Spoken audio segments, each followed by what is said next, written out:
जय श्री गणेश। नमस्कार। मैं आचार्य संजय द्विवेदी। मेरे समस्त प्रबुद्ध दर्शकों का मेरे चैनल पर हार्दिक स्वागत है।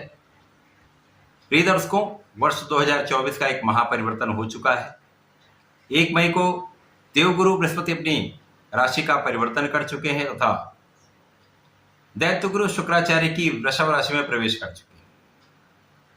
अब चूंकि ये एक बड़ा परिवर्तन है, महापरिवर्तन है, क्योंकि गुरुदेव बृहस्पति 9 ग्रहों में सर्वाधिक बड़े ग्रह हैं। एक लंबी अवधि का इनका परिवर्तन होता है, 1 वर्ष के लिए किसी राशि में गोचर करते हैं, तो ये अत्यंत महत्वपूर्ण भी। और जब ज्ञान के स्वामी, शिक्षा देने वाले, प्रज्ञा के कारक गुरुदेव बृहस्पति जो जीवन के समस्त शुभता की प्राप्ति कराते हैं, शुभ कार्यों को करवाते हैं, मांगलिक कार्यों के कारक हैं, आपके कार्यक्षेत्र को निर्धारित करते हैं, धन का लाभ कराते हैं, ऐसे शुभ ग्रह जब ऐश्वर्य वैभव के स्वामी शुक्राचार्य की राशि में पहुंचेंगे तो निश्चित रूप से एक बड़ा लाभ देने वाले। परंतु 6 मई से गुरुदेव बृहस्पति अस्त अवस्था में चले गए। अस्त अवस्था एक ऐसी अवस्था है जब कोई ग्रह सूर्य के प्रभाव में आता है तो वो अस्त हो जाता है। यहां पर डरने की आवश्यकता नहीं, केवल समझने की आवश्यकता है, क्योंकि 9 ग्रह में सूर्यदेव राजा हैं। राजा के समान इनका विशेष आभामंडल है, विशेष कर्तव्य है, सामर्थ्य है, क्षमता है तथा जो इनका स्पेसिफिक ऑरा है, जो विशेष आभामंडल है, उस आभामंडल के समक्ष जितने भी ग्रह हैं उनका जो प्रभाव है वो क्षीण हो जाता है। इसी को अस्त अवस्था कहते हैं, क्योंकि प्रकाश के स्रोत सूर्यदेव हैं, ऊर्जा प्रवाह सूर्यदेव ही करते हैं। तो निश्चित रूप से ये जो सूर्य का प्रभाव है समस्त ग्रहों के प्रभाव को, आभामंडल को न्यून कर देता है। परंतु जब सूर्य और गुरु मित्रवत भाव में होंगे, दोनों का राजा और गुरु का संबंध है, राजा और मंत्री का संबंध है, तो इनके बीच में मित्रता का भाव जब होगा तो एक दूसरे के बल को बढ़ाने वाला ये योग बनेगा। निश्चित रूप से ये एक बड़ा परिवर्तन है, एक विशेष लाभ देने वाला है। आज मैं मीन राशि के लिए, जो गुरुदेव बृहस्पति की ही राशि है, गुरुदेव के अस्तकाल का तथा सूर्य के राशि परिवर्तन का किस प्रकार का प्रभाव सम्मिलित रूप से प्राप्त होने वाला है, इन दोनों का मिश्रित किस प्रकार का प्रभाव मिलने वाला है, क्योंकि 14 मई से सूर्यदेव वृषभ राशि में गोचर करेंगे, जहां पर सूर्य और गुरु का युद्ध संबंध आरंभ होगा। तो ये किस प्रकार का लाभ देने वाला है, किस प्रकार के भाव में वृद्धि करेगा, किस प्रकार से आपकी क्षमता में वृद्धि करेगा, इस समय को आप कैसे उपयोगी बना सकते हैं, यदि समस्या है तो उससे आप कैसे बच सकते हैं, संपूर्ण विश्लेषण मैं पूर्ण तर्क के साथ करने जा। प्रिय दर्शकों, इस राशिफल को आप अपने राशि के अनुसार अथवा लग्न के अनुसार, दोनों के अनुसार देख सकते हैं। अब मीन राशि के लिए गुरुदेव बृहस्पति कर्म भाव के स्वामी तथा लग्न के स्वामी हैं। कर्मेश लग्नेश का गोचर पराक्रम के भाव में हो रहा है। अब पराक्रम के भाव में जब ये गुरुदेव होंगे तो यहाँ पर निश्चित रूप से आपके परिश्रम में वृद्धि का योग बनेगा, लोगों का सहयोग प्राप्त होगा, भाई बहनों का सहयोग पूर्ण रूप से आपको प्राप्त होने वाला है।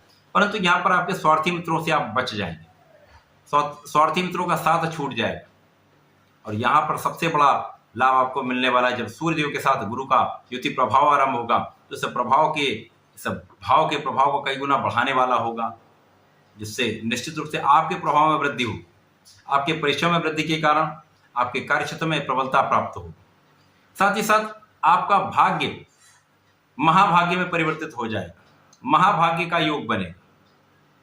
कर्म क्षेत्र में विशेष लाभ मिलेगा, कर्म क्षेत्र में प्रगति होगी, आपका परिश्रम, आपका भाग्य सम्मिलित रूप से आपके कार्य क्षेत्र को बहुत ऊंचाई पर पहुंचाने वाले हैं।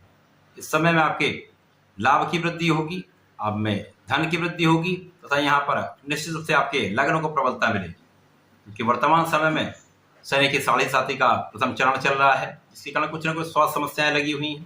परंतु गुरु और शनि का ये प्रभाव आपके मानसिक बल को बढ़ाने वाला होगा, आपके शारीरिक बल को बढ़ाने वाला होगा। इस समय में आप बहुत प्रभावी रहने वाले हैं, आपके सामर्थ्य में वृद्धि होगी और आपके अंदर नेतृत्व का गुण प्रबल हो जाएगा।